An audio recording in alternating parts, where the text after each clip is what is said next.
Of Vadodara. Vallabh સુરી સમુદાયના વર્તમાન ગચ્છાધિપતિ આચાર્ય ધર્મ ધુરંધર સુરી મહારાજનું અયોધ્યા ખાતે સ્વાગત કરવામાં આવ્યું હતું। અયોધ્યામાં રામલલ્લાની પ્રાણ પ્રતિષ્ઠામાં સમગ્ર જૈન સમાજ के प्रतिनिधिના રૂપમાં વલ્લભ સુરી સમુદાયના વર્તમાન ગચ્છાધિપતિ આચાર્ય ધર્મ ધુરંધર સુરી મહારાજ સાહેબ પ્રતિષ્ઠા સ્થળ પર પહોંચ્યા હતા। સમગ્ર ભારત વર્ષના શ્વેતાંબર જૈન સમાજ અયોધ્યા જવામાં એકમાત્ર જૈન આચાર્ય છે। હનુમાનગઢી મહામંગલેશ્વર પીઠાધિપતિએ જૈનાચાર્ય ધર્મ ધુરંધર સુરી મહારાજનું સ્વાગત કર્યું હતું। તેમજ સાંસદ બાબા બાલકનાથે પણ જૈનાચાર્યનું સ્વાગત કર્યું હતું। જૈન સાધુ સમાજના પ્રતિનિધિના રૂપમાં સ્વાગત કરવામાં આવ્યું હતું। જૈન અગ્રણી દીપક શાહે જણાવ્યું હતું કે જૈનાચાર્ય ધર્મ ધુરંધર સુરી મહારાજ મુનિ મહાભદ્ર વિજયજી અને તત્વદર્શન વિજયજી महाराज के साथ जैनों श्रेष्ठ और महामंगलकारी नवकार मंत्र गाता गाता प्रतिष्ठा स्थल पर पहुंचा था। राम जन्मभूमि पर प्रतिष्ठा अंगे तेमने વધુ માહિતી આપી હતી।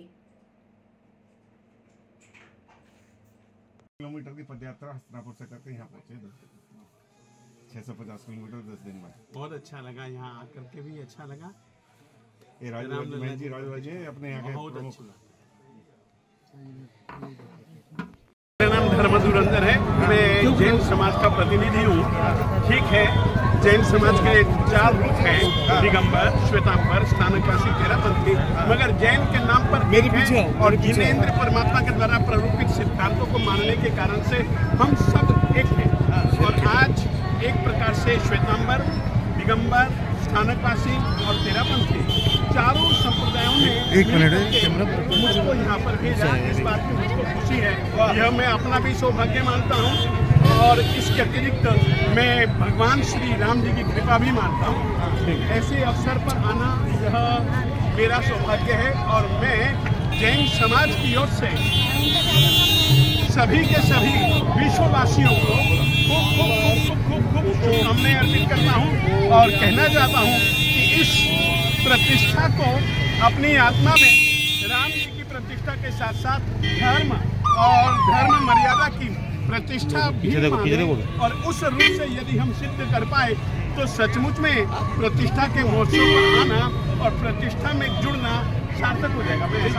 और जैन मान्यता के अनुसार अयोध्या का बहुत बड़ा महत्व है। जी ने स्थापन किया, यहाँ पर 9 तीर्थंकरों का स्थान है, थोड़ा उसके बारे में भी बताइए। हाँ, देखिएगा अयोध्या का जैन परंपरा में प्रमुख स्थान कई कारणों से है। पहला कारण तो यह है कि विश्व की यह पहली नगरी है। आदिनाथ जी उस समय हुए जिस समय कोई न तो नगरी थी, न कोई गांव था, न कोई संस्कृति थी। कृषि संस्कृति प्रधान भारत देश कहलाता है, परंतु कृषि का प्रारंभ इसी अयोध्या में हुआ। जैन परंपरा ऐसा मानती है। 3 चीजों का आविष्कार, 3 चीजों का परिष्कार यहीं से हुआ। इसके अतिरिक्त स्त्रियों को जीने के लिए जो 64 कलाएं चाहिए और पुरुषों को जीने के लिए जो 72 कलाएं चाहिए, वे 72 कलाएं 64 कलाएं ऋषभ देव जी ने इसी धरती पर रह करके सिखलाई। आज की तारीख में जिस तरीके से भारत में लोकतंत्र है, गणतंत्र है, उस रीति से पहले राजतंत्र भी था और अभी कुछ साल पहले तक तो हमारे इस भारत में राजतंत्र ही चलता था। राजतंत्र की शुरुआत करने वाले भी पहले श्री आदिनाथ स्वामी जी थे। वे ही पहले राजा जैन परंपरा में माने जाते हैं। आदिनाथ जी के विषय में मैं यह कहना चाहता हूँ, आदिमम पृथ्वीनाथ वे पहले राजा थे। आदिमम निष्परिग्रहम वे पहले संत थे। बिल्कुल किसी भी प्रकार की धन नहीं, दौलत नहीं, अकिंचन मानव आत्म साक्षात्कार के लिए सबसे दूर हटने के लिए यदि किसी ने रास्ता सबसे पहले बताया हो तो आदिमम निष्परिग्रहम आदिमम तीर्थनाथम च जीवों को संसार से गिरा सकने वाली अगर धर्म तीर्थ की पहले स्थापना करने वाले कोई थे तो वे आदिनाथ जी थे। ऐसे आदिनाथ जी की यह नगरी में आकर के हम खुशी महसूस करते हैं। सब हमारे हम सबके इस रीति से आज एक छोटा सा आशा अपने दिल में सभी जनों को अभिव्यक्त है। वाह वाह वाह। तो देखिए ये हमारी सारी परंपराओं का आपस में कैसा कनेक्शन है आपने बताया।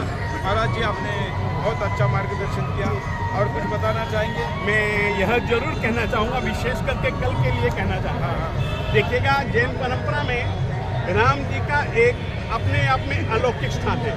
हम नमो सिद्धानम जब कभी भी यह बोलते हैं नमस्कार महामंत्र में, तो अवश्य में श्री राम जी को हम प्रणाम करते हैं श्रद्धा से, मन वचन काया की एकाग्रता से, बड़ी श्रद्धा भक्ति पूर्वक हम उनको प्रणाम करते हैं और इनकी प्रतिष्ठा को लेकर के नहीं, इनके नाम की शक्ति को लेकर के जैन परंपरा में एक बहुत श्रुत दोहा है, राम उच्चरता मुख धगी दे दोष पलाय पाप पलाई जाए मति फरी खावे तेहती माँ मोह की गाड़ी खाए।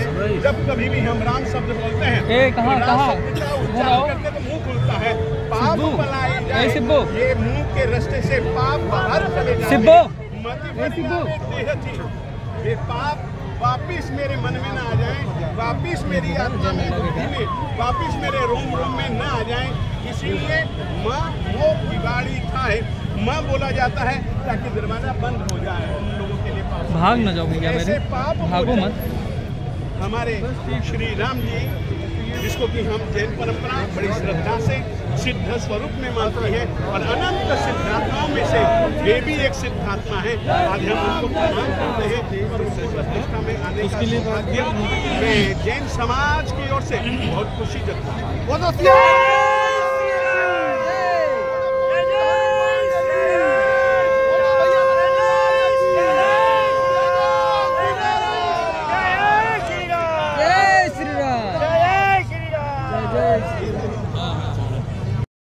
श्री आत्म वल्लभ समुंदर इंद्र रत्नाकर सदगुरु भ्यो नमः। बहुत ही हर्ष का विषय है, हमारे गच्छाधिपति आचार्य श्रीमद विजय धर्मेंद्र शिष्य जी महाराज साहब अपने राम मंदिर में प्रवेश कर चुके हैं। हम सब उनको छोड़कर आए हैं। पूरे जैन समाज को बहुत बहुत बधाई। आज प्राण प्रतिष्ठा होने जा रही है रामलला की, तो सारे सकल जैन समाज को मैं सबको खूब खूब बधाई देता हूँ। कुछ शब्द हरि जी भी बोलेंगे। आज गुरुदेव लगभग हस्तिनापुर से 550 से ऊपर किलोमीटर का विहार करके अयोध्या नगरी में पहुंचे। कल दादा अजितनाथ स्वामी जी का केवल ज्ञान कल्याणक था, तो सकल श्री संघ द्वारा अभिषेक हुआ और आज गुरुदेव अपने नियमित जाप के बाद राम दरबार में पहुंच गए। धन्यवाद।